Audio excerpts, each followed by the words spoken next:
we are reminded of a profound significance of the resurrection of our Lord Jesus Christ. And this event is not just an historical event.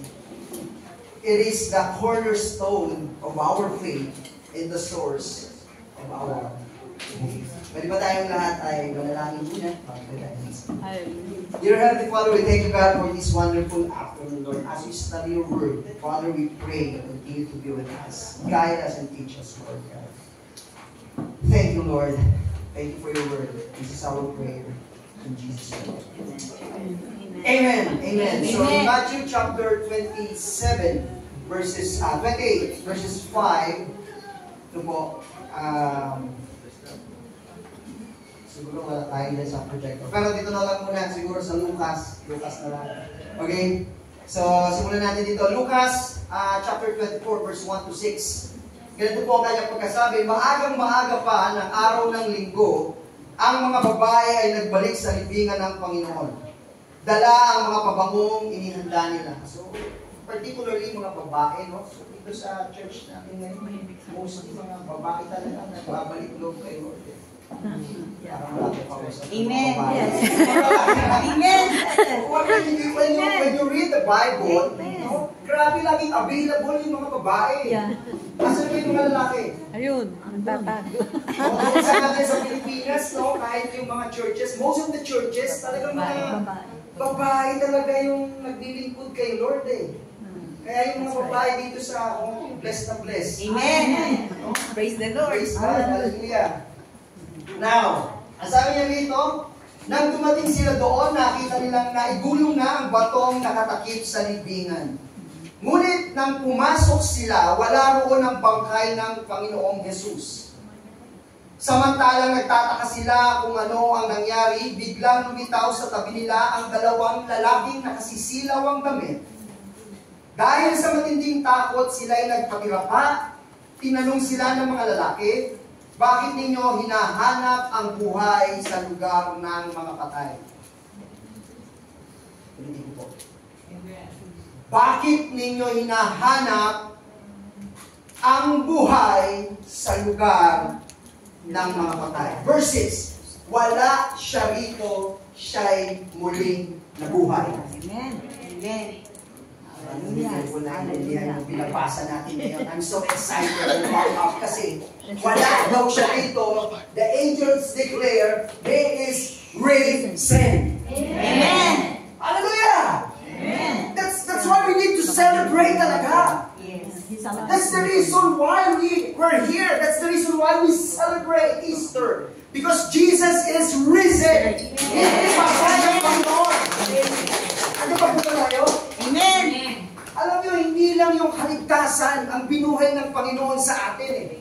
Marami sa atin dito, patay na yung pangarap eh. Pero naniniwala ako, bubuhayin ng Panginoon. Amen. Amen. Marami dito sa atin, namatay na yung relasyon. Pero naniniwala ako, bubuhayin ni Lord. Oh. Oh. Baklang yung makaka-receive. Oh.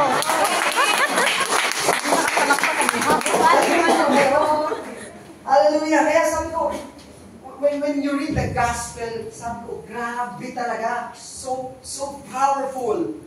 Kaya pagka talagang taimtim natin itong pinag-aralan that Jesus is risen, woo! Kasi wala na akong masabi. Hulang talaga eh. Lord! Grabe! Grabe! Grabe ang Panginoon. Amen? Amen. Hallelujah! Now, sabi mo na unang Korinto 15:17-19, at kung hindi muling binuhay ni at kung 1 Corinthians chapter 15 verse 17-19, papagalan ko lang po. Pasensya na po, medyo mabilis lang talaga ako magsalita. Pero pagalan ko na lang para makahapon. At kung hindi muling binuhay si Kristo, kayo'y nananatili pa sa inyong mga kasalanan at walang katuturan ang inyong pananampalataya. Hindi lamang iyan, lilitaw pa na ang lahat ng mga namatay na sumasampalataya kay Kristo ay napahamak. Verse 19. Kung ang pag-asa natin kay Kristo ay para lamang sa buhay na ito, tayo na ang pinakakawawa sa lahat ng tao. Hello?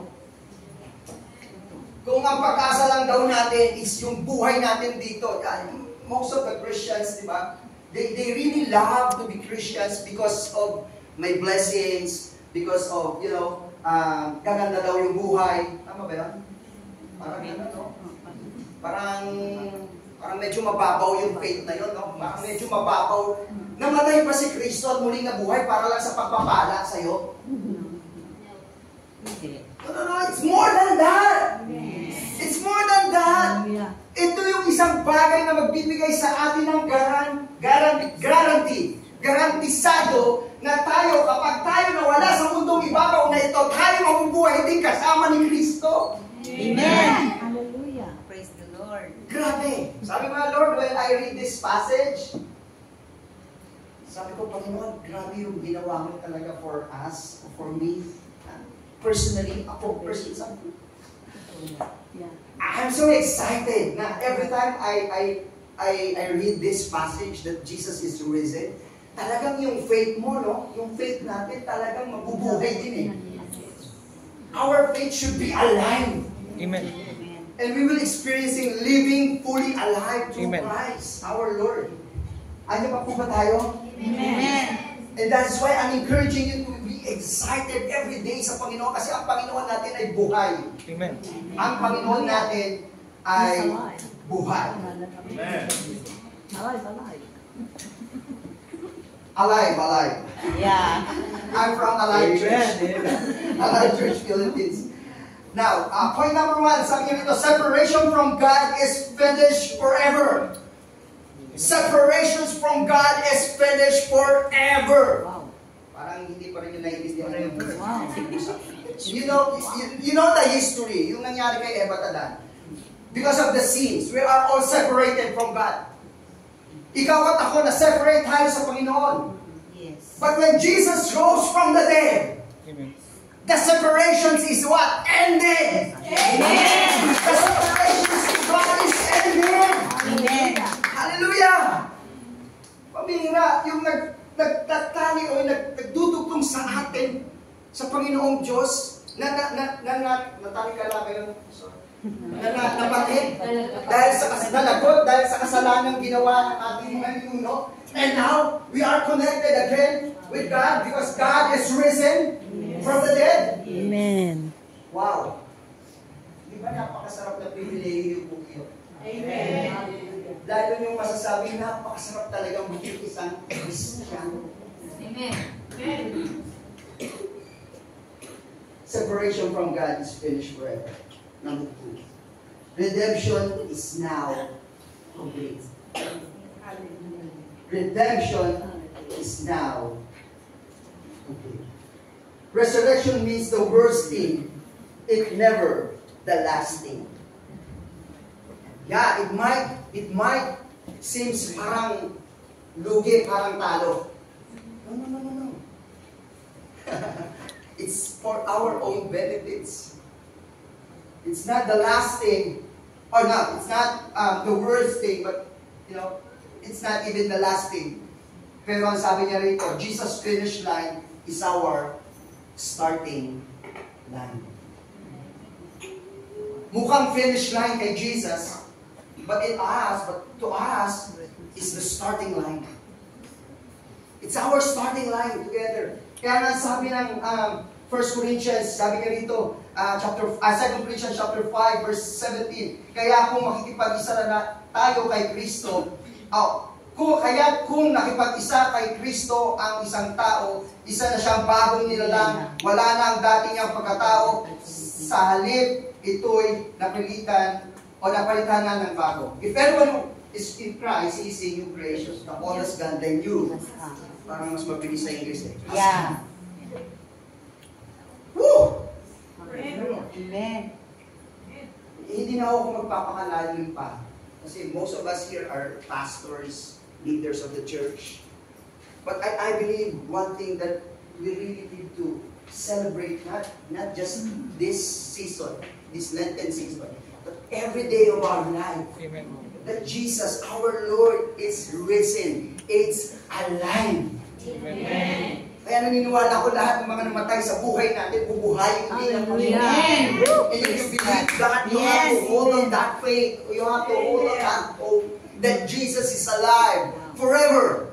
Amen. Yung marami sa atin dito, yung ating family nasa Pilipinas, maaaring may mga pinagdadaanan kayo na hindi ko alam, na hindi alam ng katabi mo. Only God knows na para pag mamamatay na o wala ng buhay, I am telling you, sabi na po yun, it is finished. It is done. Not just giving us salvations and redemptions, but also giving us hope. Amen. Seeing Jesus is alive, it means yung ating hope, yung ating faith, yung ating future is alive as well. And that's why I'm encouraging everybody today. Hawakan natin, panghawakan natin yung pananampalataya nila. Let's be excited every day. Because our God is alive. Amen. Dalawa tayong natin. Praise the Lord.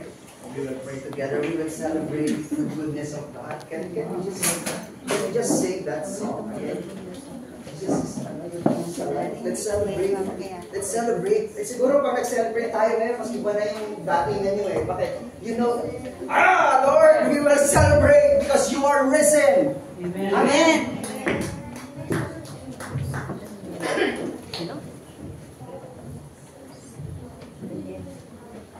Pero parang yung nasa lakayan.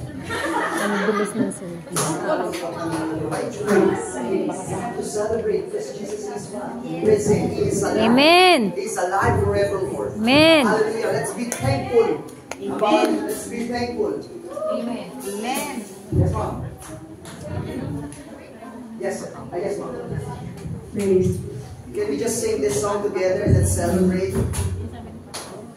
Hallelujah.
Forevermore, Lord God. Hallelujah. Hallelujah. In Jesus' name. Amen.